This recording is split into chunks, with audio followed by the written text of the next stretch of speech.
jëf mbokku téléspectateur ak internet yu Welcome TV indi leen li gën a fës ci ëttu yëglekaay yi njëkkee ko ëttu yëglekaay boobee di l'Observateur dikkaat ci xëtam bu njëkk ci force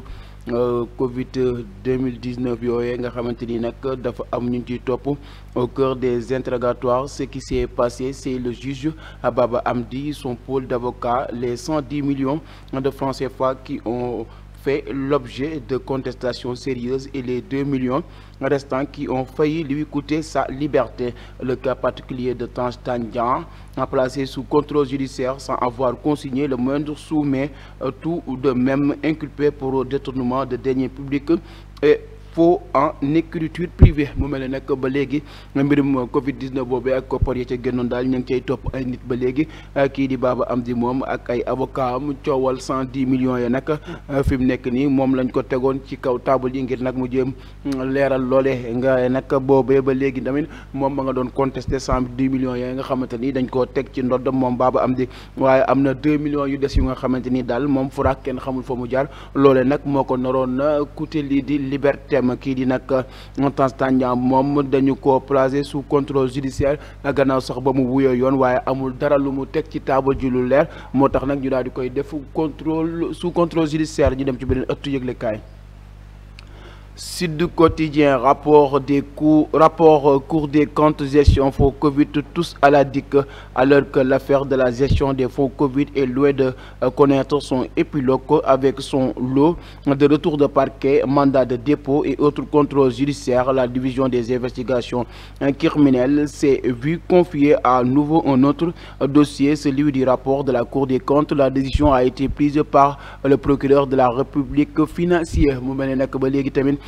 Cour des comptes tamit ma ngay jébbal ay dossier lii di pôle judiciaire financier ba ngeen nag ñu càmbar li nga xamante ni mooy rapport yooyee ñamu épinglé ba léegi nag ca Covid 19 ba moom ak nañu yore woon koppar ga am na ba léegi ñu ci topp. fi mu nekk nii daal lii di dig moom ma ngay convoqué ay nit di leen placer en garde à vue ak mandat de dépôt, lépp nag jëm ci mbirum coowal Covid 19 boobee. ñu dem ci beneen ëttu yëglekaay.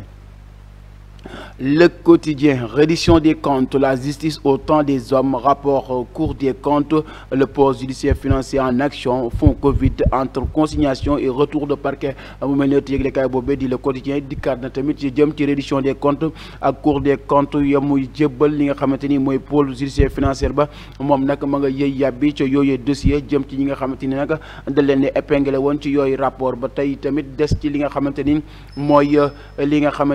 fonds Covid 19 yooyee koppar yi nga xamante ni génnoon na bañ war cee dimbali ay nit googee koppar nag am na ñu ciy topp jàpp ne daal dañu ko luubal. ñu dem ci beneen ëttu yëglekaay. La Tribune, pression sur la justice, l'UMS, l'Union des magistrats du Sénégal, monte au créneau pour défendre le ministre de la Justice Ousmane Diagne. La justice est toujours indépendante et n'obéit à aucun homme politique, a dit le président de l'UMS Ousmane Simière Diouf. La justice doit être indépendante à toute forme de pression. La décision de justice dépend des dossiers, certains plus complexes que les autres nécessitent des enquêtes approfondies. Dans ce cas, il faut du temps. Ce n'est pas une lenteur, mais du temps qu'il faut à la justice pour bien trancher. mu mel ne ki nga xamante ni daal mooy président de l'Union des magistrats du Sénégal di Ousmane Simière Diouf, ñoom nag jug nañ ngir défendre seen ministre de la justice kookee di Ousmane Diagne gannaaw président de la République Bassirou Diomaye Faye ba mu yéwee yàbbi ci justice bi ne askan wi war nañoo def pression ci ñoom. moom nag la moo xam ne daal ne amul benn homme de politique bu nga xamante ni mën naa def pression ci justice bi. ñoom dañoo indépendant te lépp lu ñuy doxal nag dañ koy teg ci ay dossiers yu leer càmbar ko nag ba li nga xamante ni yoon daal mën na caa toppee nit mu bañ a am ay rëq-rëq. ñu dem ci beneen ëttu yëglekaay. Source A, affaire Abdou Nguer, dernier développement, son dossier confié au juge du 3e cabinet qui va décider ce jeudi de son sort après un retour de parquet. Hier, Abdou Nguer présenté au magistrat instructeur. Aujourd'hui, le vrai auteur du compte TikTok Abdou Nguer, seul cueilli depuis Thiès à l'origine de la procédure. mu mel ne nag kooku nga xamante ni mooy Abdou Nguer gannaaw ba ñu ko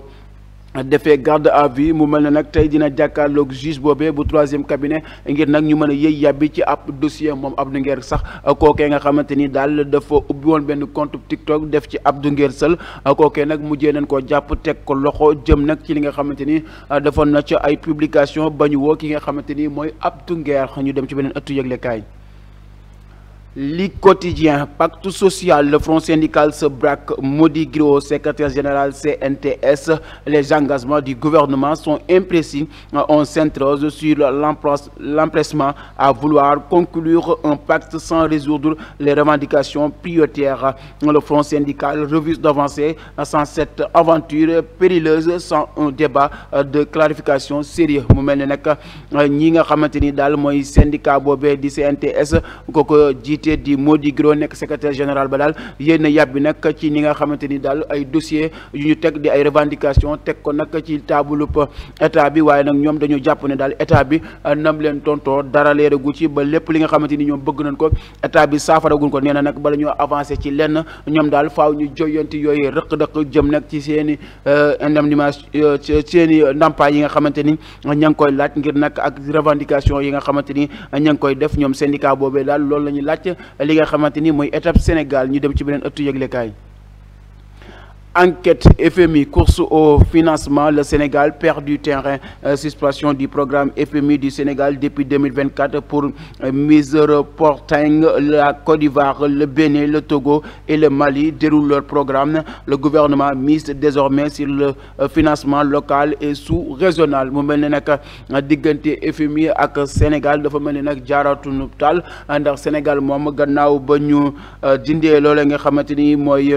programme bi jëm ci wàllum FMI ak na muy dimbalee yenn pays Afrique yi mu mel nag kii Côte d'Ivoire Bénin Togo ak Mali ñoom moom ñu ngay bénéficié ci bopp programme diggante moom ak FMI waaye Sénégal moom fi mu nekk nii moom ak FMI daal daa mel ne guum nga dafa dog ba sax ñi nga xamante ni mooy gouvernement Sénégal moom ma ngay jël am financement am daal koy fas yéene nag tënk ci ñi nga xamante ni ñoo dëkk ci réew mi jëm nag ci entreprise locale yi ak fi nga xamante ni mooy entreprise régionale yi ngir nag ñu mën a suqali koom-koomu réew mi ñu dem ci beneen ëttu yëglekaay. Foofu lañ koy jeexalee mbokk yi Walf Quotidien, attaqué par Pastef, Macky Sall lâché par les siens. mu mel ne nag kii di président Macky Sall gannaaw ba nga xamante ni waa Pastef moom kii di Guy Marius Sagna di député ba dugal na ab bataaxal ngir nag ñu daal di topp kii di Macky Sall jëm ci haute trahison di ko attaqué ñenn nag ñi nga xamante ni dañoo bokk ci ki nga xamante ni mooy président Macky Sall daa mel ni nag dañoo toog di seetaan kookee nga xamante ni mooy Macky Sall nekk njiital APR. mu mel ni nag diggante Macky Sall ak Pastef fi mu nekk nii nag gasta ga tàmbali nag gannaaw ñoom waa Pastef ba ñu bëggee ñu daal di atte Macky Sall ci haute cour de la justice ngir toppee ko haute trahison ko jébbal nag du kenn ko dul Guy Marius Sagna di député Pastef. mbokk yi lii fi gënoon a fës fii ci ëttu yëglekaay yi ruusala fii ci Welcome TV ñu leen ko doon jottali ki nekkoon ci waxukaay bi di Cheikh Goumbala kon ci rési ba def liggéey bi ba mu yemb di Baye Bara Diagne di leen jox di daje ëllëg ci yeneen ëttu yëglekaay yu gën a fës fii ci Welcome TV jërë ngeen jëf.